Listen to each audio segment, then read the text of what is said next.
Tá rolando um fim de tarde super bonito aqui em São Paulo agora. Hoje é sábado de carnaval. Isso gerou algumas reflexões, né? Várias, na verdade. E aí eu queria compartilhar aqui com vocês, começando esse novo estilo de vídeo, quase como um diário. Reflexões sobre medicina, sobre saúde mental. Quem não me conhece, meu nome é Beatriz. Meu nome é Beatriz Balestrin Sestari. Meus arrobas são doutora Beatriz Balestrin. Eu sou médica do trabalho e hipnoterapeuta.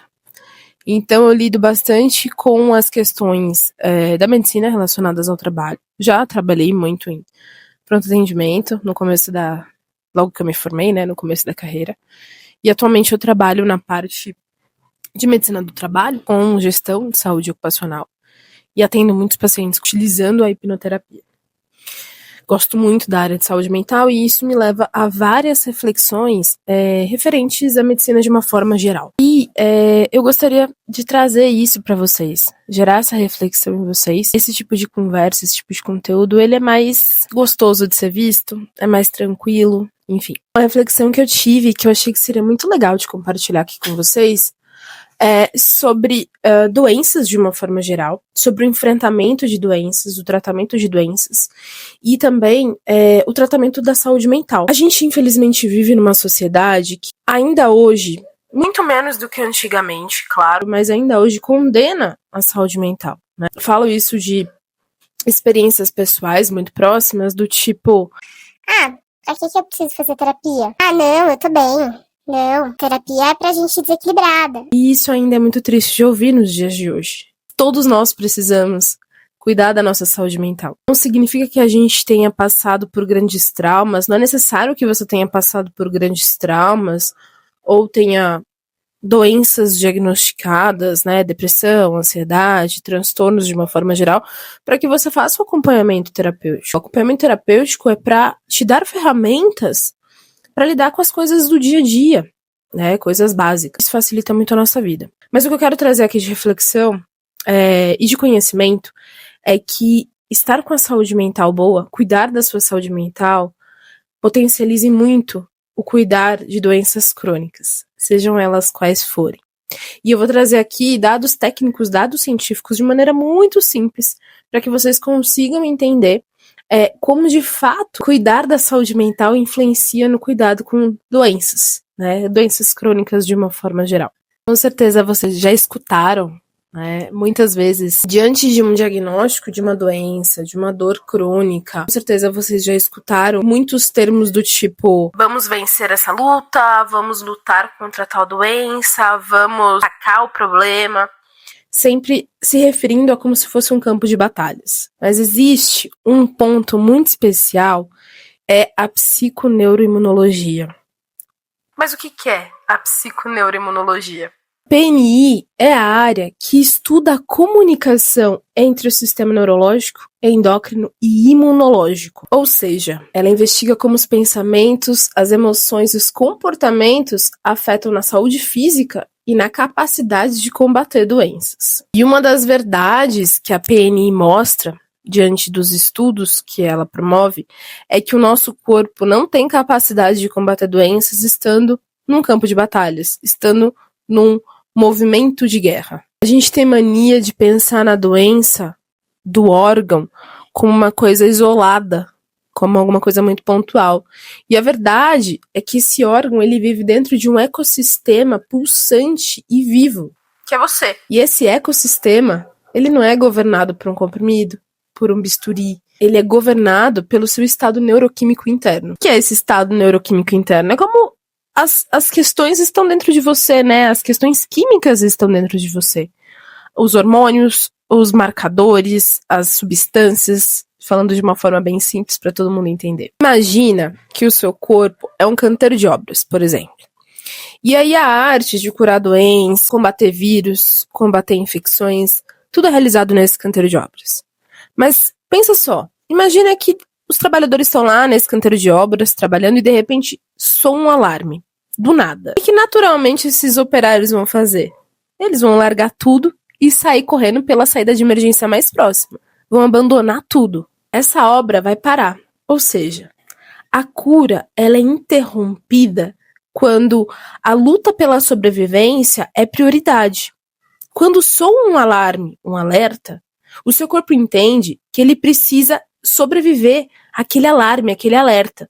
Então, tudo que é secundário meio que fica pausado, entende? A prioridade é resolver aquele grande alerta, resolver aquela grande emergência. Tá, mas e daí? O que isso tudo tem a ver com saúde mental? Qual é a relação? Calma, vou chegar lá.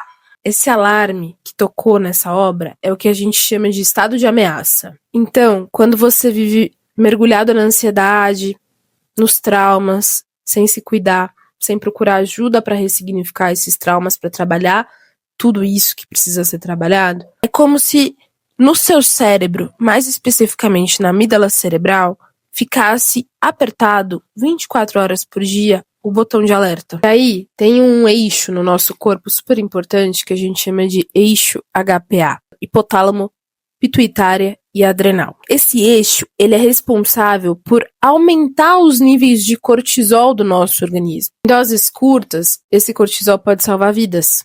Só que em doses crônicas, causa uma coisa que a ciência chama de downregulation. O que é isso? É como se os receptores do cortisol ficassem surdos. O cortisol, ele é um anti-inflamatório natural do nosso corpo muito potente. Num curto período, ele é muito importante, ele salva a sua vida. Quando ele fica cronicamente alto, é como se os receptores dele ficassem surdos. E aí, eles já não respondem mais a como eles deveriam responder. Ou seja, o corpo perde a capacidade de desinflamar por resposta do cortisol. É como se esse comando para não inflamar não estivesse sendo mais escutado.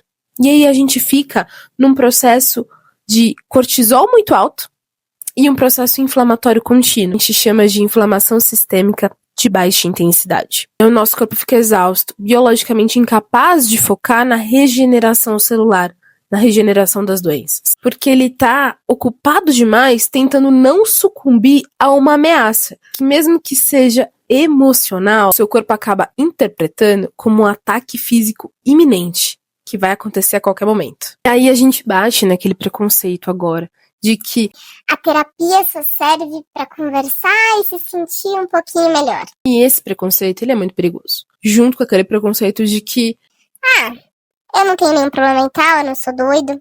Que é o que a gente escuta. Embora seja um termo horrível de se falar, felizmente é o que a gente escuta ainda muito frequentemente hoje. A neurociência, ela desmente isso atualmente de uma forma muito categórica. Quando você se senta com um terapeuta e consegue colocar para fora seus medos, conversar sobre seus traumas, nomear as suas emoções, é como se você estivesse fazendo uma intervenção endógena. Ou seja, é como se você estivesse produzindo um remédio dentro de você, naturalmente seu. Tem um neurocientista chamado Fabrício Benedetti. E ele provou, através de um estudo científico dele, que a expectativa de melhora e o acolhimento ativam o córtex pré-frontal. E o córtex pré-frontal acaba estimulando uma outra área, que chama substância cinzenta periaquedutal. Eu sei, é um monte de nome difícil. É um monte de termo técnico.